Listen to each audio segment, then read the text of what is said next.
Hello everyone. Hope you all are doing well. Welcome to Diplomats Desk. I am your host Meet Shah. Have you ever noticed something strange? A war breaks out in one part of the world and suddenly your petrol prices goes up.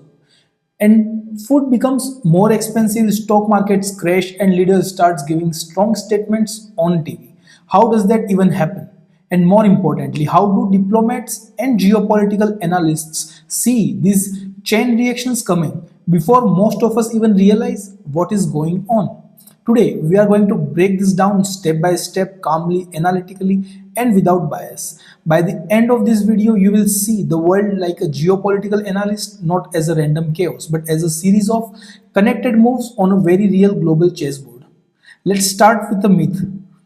Diplomats and analysts do not have a crystal ball, they don't see the future. They build futures in the form of scenarios. In real life, they almost never say this will happen. Instead, they say things like this outcome is more likely, this scenario is unlikely but very dangerous if it happens. Here are the warning signs to watch. So, the game is not about certainty, it's about probability and preparation. They ask four basic questions. One, who are the key players? Second, what do they want?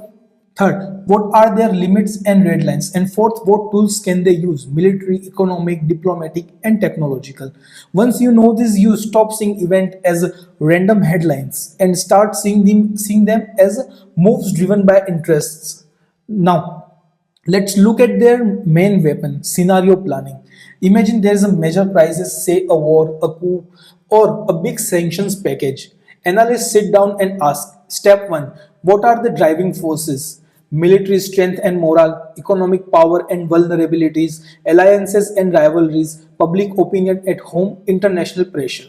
Step 2, what are big uncertainties? Will another major power intervene? Will sanctions stay symbolic or become serious? Will domestic protest in any country change the political will to continue? Step 3, build 3 to 4 realistic future scenarios. For a war, for example, scenario A, long and grinding war. Nobody wins quickly, frontline moves slowly, heavy casualties, sanctions drag on. Scenario B, rapid victory for one side. One army collapses, a regime falls, or a peace deal is forced from a position of weakness. Scenario C, negotiated ceasefire, not a full peace but a stop to active fighting with some frozen front line. Scenario D, dangerous escalation, spill over into neighboring countries, cyber attacks on infrastructure, or even nuclear threats. Step 4, for each scenario they ask, what will it do to oil prices? What happens to food supply and shipping routes? How will it affect alliances and regional security? And what does it mean for my country? This is how government, think tanks, and even big companies protect themselves from surprises. They can't stop every crisis, but they can avoid being blind to it. Now, but there's a problem. Humans are biased, diplomat or not. We favor our own country. We believe what we want to believe. We get attached to our first theory. So professionals use structured analytic techniques. Fancy phrase, simple idea. Force your brain to challenge itself. Some of these methods are: first, red teaming. Create a separate team whose job is to think like the opponent. If you are analysis from, for example, India's side, the red team thinks like Russia, China, the US, Europe, whoever matters in that particular scenario. Their job is to ask, if I were them, how would I exploit this situation? Second, devil's advocate. One person is told your job is to disagree with everyone. Even if they secretly agree, they must poke holes, test assumptions, and ask hard questions like, are we overestimating our ally? Are we underestimating public anger in that country? What if their leader is more desperate than we think? So, key assumption check. Analysts make a list. We assume this war cannot last more than 1 year. We assume country X will never use chemical weapons. We assume sanctions will force negotiations. Then they ask, what if one of these assumptions is wrong? If a lot depends on weak or emotional assumptions, they adjust their forecast. This is how diplomats and analysts try to be less biased, even if no one is 100% neutral.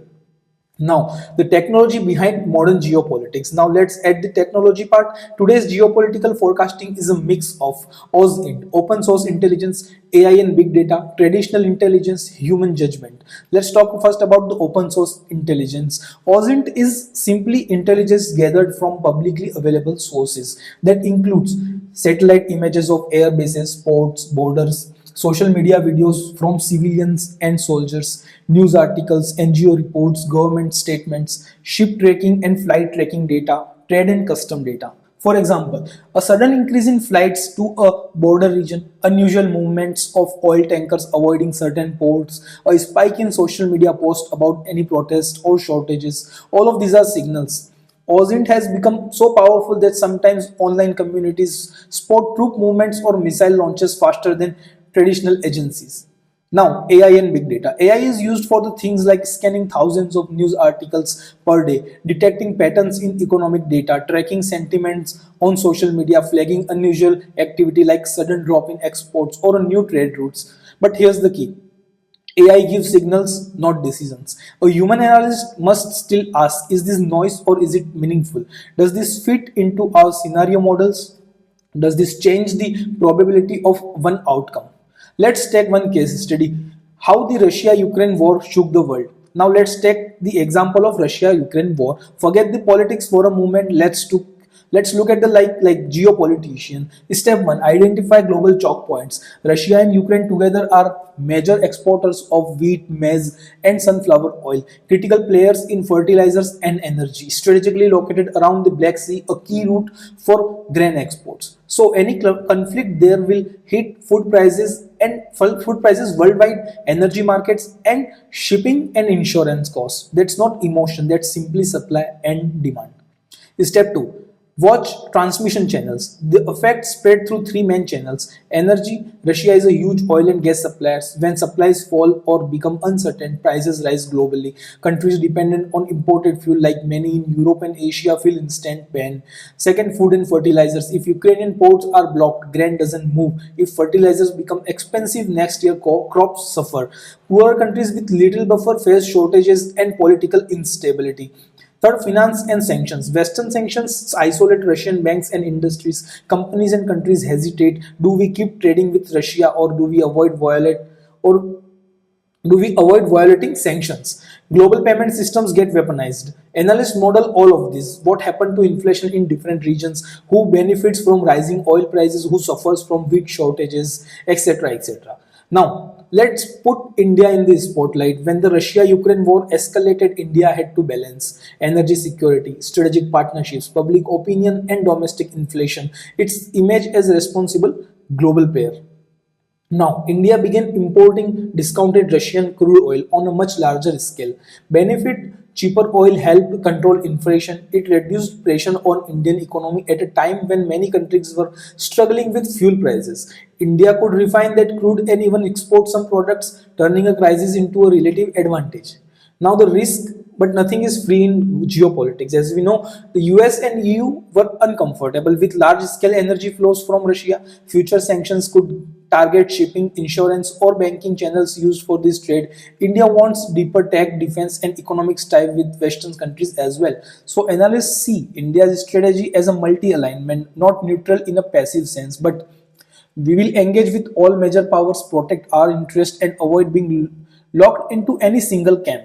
From an analytical point of view, India gains in short term from cheap oil and strategic flexibility, faces long term questions about how stable this balance will be if global confrontation hardens.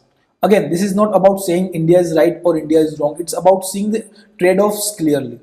Now, let's give you a something practical.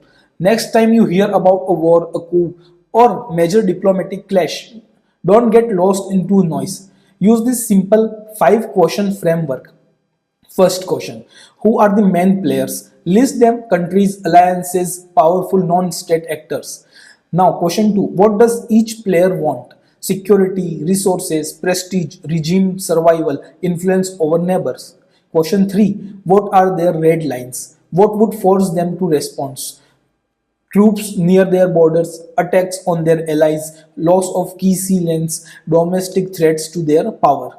Question 4, what tools can they use? military force, sanctions and economic pressures, energy supplies, information warfare and propaganda, diplomatic isolation or support in forums like the United Nations. Now, question 5. What are the two or three plausible scenarios?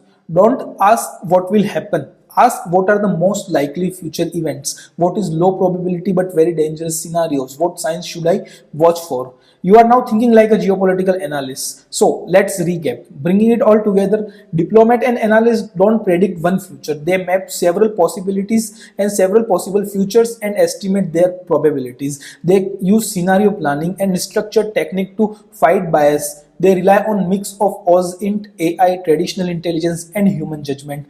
A war in one region like Russia, Ukraine can impact food prices, energy markets, inflation, alliances, and everyday life in countries thousands of kilometers away, including India. Countries like India navigate these storms through careful balancing, trying to protect national interests without being swallowed by big power rivalry. Once you start seeing global events this way, news stops being random and starts become legible, almost like reading a strategy board. So, if this help you see geopolitics in a clearer way, do not forget to like, share, and subscribe. In future episodes, we can break down how elections in major powers reshape global strategy, how technology like AI chips and 5G has become a new battleground, and how India fits into this shifting world orders. Thank you for watching. Stay informed, stay analytical, and I'll see you in the next one.